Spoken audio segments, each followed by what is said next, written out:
Welcome to the Exec Hub Podcast, where we learn and hear from business owners and executives. Today, I'm excited about our guest, Jègil Dugger. He is the founder of Pye. Jègil, how's your week been going? It's been going great. Just busy as usual, being a founder. So it's always nonstop and always on the go. But happy that it's Tuesday. I hear you. Well, glad to have you on the podcast. So tell me how you came up with the idea of Pye and how you got started. Yeah. So a little bit of background about me. I was born in Detroit, Michigan, and moved to Birmingham at a young age. And I guess my first entrepreneur venture was selling Charms Blow Pops in middle school, and I saw an opportunity there in the supply and demand. I remember Charms Blow Pop came out with this purple exclusive blow pop that all the kids were eating, and so I figured out a way to buy them for 10 cents and sell them for a quarter. My dad owned his own construction company growing up as well, and so in Detroit, I was able to do hard labor work growing up and watching him run a business, which was a great opportunity for me as well. But went on to be successful as an athlete, and so moved from there to being successful as a collegiate athlete and rushing for more than 2,000 yards in college as a running back, and moving there to pursuing a professional football career after college. And after pursuing a professional football career, I started teaching high school and coaching for a couple of years, and felt that something was missing and wanted to be able to do more. And of course, at the time, I was in my mid to late 20s, and so decided that teaching and coaching wasn't for me, and I wanted to go back to my entrepreneur roots that I was able to learn from my dad growing up, and started my first company, which was in the casino supply business. Took that company from zero to $2 million in revenue the first 2 years, and so had some success there, and then moved forward to starting a tobacco company. I noticed when Obama got in office, he changed the taxes on tobacco, and so I saw an opportunity to be competitive in the cigar industry, and so started a cigar company while I was managing and running the casino supply company. And the company was aggressively growing, and later to be indicted by one of the tobacco giants at the time, which was John Middleton, for trademark infringement, which led me to spending a year in federal prison for trademark infringement. And during that time, I really wanted to be able to prove that I could create a product. I didn't have to copy anything. One of the first products I created upon my release was a patented kiosk that attached to a slot machine to allow users to order food and drinks while they were at the machine to increase the revenue. And so created that product and took it to market, got a patent for it. And that product, of course, was in line with Evolution Gaming, which was the name of the casino supply company, and it was under that company. And so took it to market and deployed it, and later decided that the casino supply industry and technology that I created upon being released was something that was a difficult industry, and I decided to take a pivot and focus more on the hospitality and retail industry. And so that's where I started Pye. Pye is the new standard of the hospitality and retail industry. We are on a mission to empower small and large businesses by improving three key components, which is labor efficiency, reducing customer wait time, and payment security. And so when we look at what's going on in today's society with increasing labor costs, also hard to find labor in some situations, we provide automated payment technology to kind of make that a lot easier. We've been able to do that successfully. We've done more than $4 million in revenue. And so that's kind of how Pye came about from the casino supply. And I would say also the tough times that I faced being incarcerated for trademark infringement. Well, thank you so much for sharing that. And tell me a little bit, I know you said y'all started out in a garage and y'all might even have an office now. So tell me about that journey and your increase in sales over the years. Yeah, I mean, I'm not even sure I would say a garage. I would probably say a pillow before I the love it. yeah, Gotta you know, start somewhere. you got to start somewhere. It's like, start with a dream, and then you start, you sketch it out on a piece of paper. And I mean, one thing that I take pride in is I'm really involved with the designing product of all of our technology with the design inside. And so, we went through a lot of phases. We went through a lot of iterations in our technology as far as building a complete solution, both software and hardware, is something we take pride in. So that has definitely been a journey, but we were able to move to a garage, and that garage happened to be in my house. And one of the things I know about that is, as we start to grow and more boxes start to come in the house and come in the garage, and then I am a family man, and I have a wife and a kid, and so the wife really starts complaining about the garage just being full of kiosks and full of equipment, and then now you have workers coming in the garage, and it's like, wait a minute. So it just keeps getting bigger and bigger and bigger. And so we went through that phase. And so we grew out of the garage, and then now we've been able to move into an office. Our office building is on Lorna Ridge Drive. And so it's a mixed use space. It's office space in the front, and then it's warehouse space in the back. We also have warehouse space in Canada. We deploy our product in Canada and the US. And so we're also partnering with warehouse spaces across the country to be able to deploy our product, because we do deploy our product nationwide and into Canada. So I've seen it grow from the pillow to the garage to now starting to deploy products from different places. And so it's definitely a journey. That's exciting. Well, thank you for sharing that. And I know I've heard a little bit about your story and time in prison. Can you tell me about how you ended up there, your time there, what you learned, and how it kind of brought you to where you are today? I know a lot of people have been inspired by that, so it'd be good to hear about it.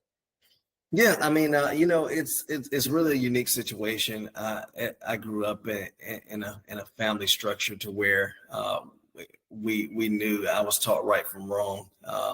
But as I mentioned, my dad was an entrepreneur, and so we were taught right from wrong as far as, you don't do drugs, you don't hurt anybody, you don't cause harm, and so those were some of the main characteristics. You treat people right, you do good things in society. And so when you're taught those basic principles of life growing up, and your parents really hold you to a certain standard, and then you become an athlete, and to become a professional athlete, your whole life is based on perfection.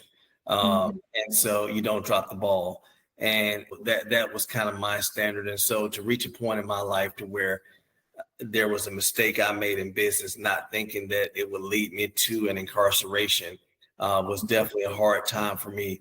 I realized during those times that my ambition purely superseded my knowledge for business. And so it led me into that situation again.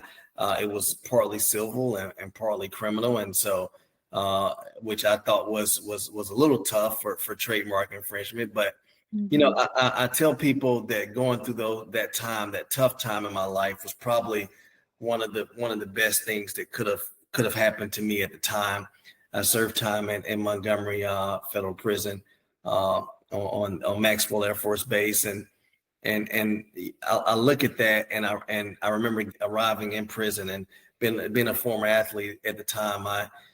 My name was a popular name at the time, so people recognized me and hey, excited you're here. And a lot of inmates, and I'm not excited to be here. And they have all these different teams. They got a baseball team when it's baseball season. They got a football team and basketball, and so I made up in my mind at that point that I did not want to pick up a ball. I wouldn't pick up a ball out while I was there. I wouldn't, be big on any type of sports or any type of television.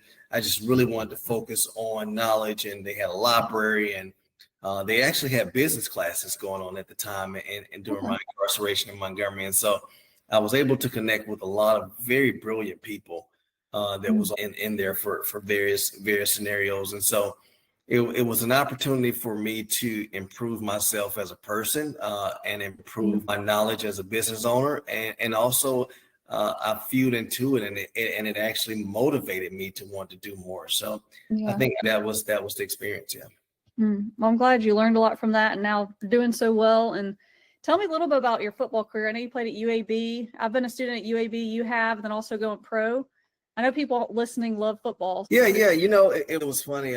My football career, I went to Midfield High School, which is right outside of Birmingham, and I was a running back there. And I ended up being one of the top 50 running backs in the nation there coming out of high school. And so I rushed for 1,500 yards I think my junior year, and then another 1,700 yards my senior year. So it's to a point at this time that I couldn't hardly do my schoolwork. And so I remember at the time I had a lot of schools recruit me. Houston Nutt had gotten the job at Arkansas, and he really offered a scholarship, wanted me to come there. South Carolina, a couple of SEC schools. Dabo Swinney was at Alabama. He was recruiting at the time. And so had offers around the country. But the thing about UAB, my mom was working at UAB in the housing office at the time. And so we were living in a low economic scenario. And so we didn't have much money. She was a single parent. And UAB was able to recruit me out of the SEC and some of the other big schools for a couple reasons. One, I was able to stay at home. And by me staying at home, I was able to help my mom with her bills, which was huge back then. We didn't get NIL, but we did get financial help for housing and food and things like that. Mm-hmm. And so I was able to take that financial help and stay at home and help my mom, which was important because we were financially strapped. And then also we played big schools. I mean, my first game as a college athlete was against Nebraska.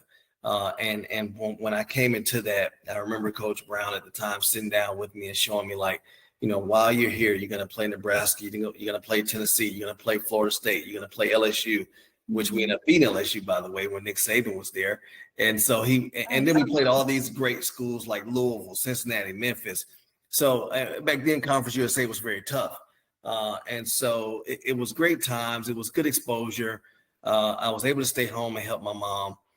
It did cost me in the draft. I ended up getting some free agent opportunities to the Oakland Raiders and to the Buffalo Bills. And then I went to Canada and bounced around, and we even played some arena ball. I was in NFL Europe draft. So my professional career, I feel like it did cost me some weight there. But I mean, coming out of college, I was a Doak Walker candidate, which was the top running back in the nation candidate. I played in a blue-gray all-star game. And so I had some rankings coming out, had a good draft grade, and ended up getting some opportunities, some free agent opportunities.